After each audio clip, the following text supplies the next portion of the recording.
We begin with some very big developments in the case of a missing senior. Abdul Mufti disappeared more than 2 years ago. CTV News has learned his remains have finally been identified, and police had previously arrested the suspected killer, but that suspect died before charges could be laid. That's because he was killed after attacking a woman in a Northwest home earlier this month. Tyson Fedor reports.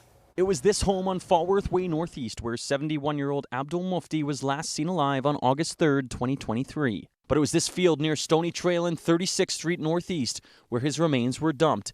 In correspondence with Mufti's family, police say on October 10th of 2024, someone out walking found a human skull here. Police soon dug up a few bones and DNA samples were sent for analysis. 6 months later, it was determined they belonged to Mufti. There was an incident. I don't believe it was ever resolved, and it always has been a kind of like an interesting, kind of like a little tick in my brain. Whatever happened to the fella? Police executed a search warrant at the home soon after the disappearance, but it was just this week police told Mufti's family they arrested Shahbaz Ahmed, Mufti's landlord, in August of 2023. However, there was insufficient evidence to support a murder charge, and he was released. 2 weeks ago, Ahmed lured and attacked a woman into an Edgemont home where she killed him in self-defense. Police told the family Shahbaz's unexpected death has changed the course of the investigation into Mufti's murder. And now there are no suspects, but the case remains ongoing. The police would maybe still be at the level of suspicion for things like, did someone aid and assist in the murder? Right, didn't actually participate in the murder, but maybe counseled the murder or conspired to commit the murder.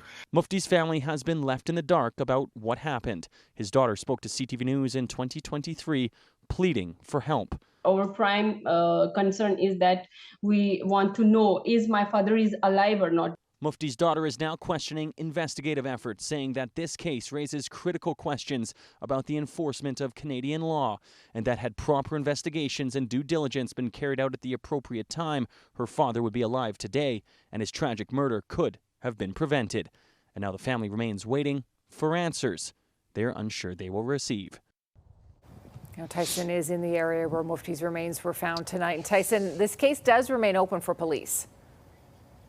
Well, Tara, at this point, I can tell you no charges have been laid in Mufti's murder, and it's unclear whether or not police have made any headway in this investigation since Ahmed's death. Investigators did tell Mufti's family that after reviewing CCTV, phone and banking records, along with interviewing witnesses and executing search warrants, they were unable to come up with any other suspects and were unable to identify any other people in this investigation. Now, at this point, police say that they are working with Crown prosecutors to determine next steps in this investigation. As for the family, they are pleading with Calgary police to release the remains of Mufti so that they can bring them home to Pakistan so that he can have a proper burial.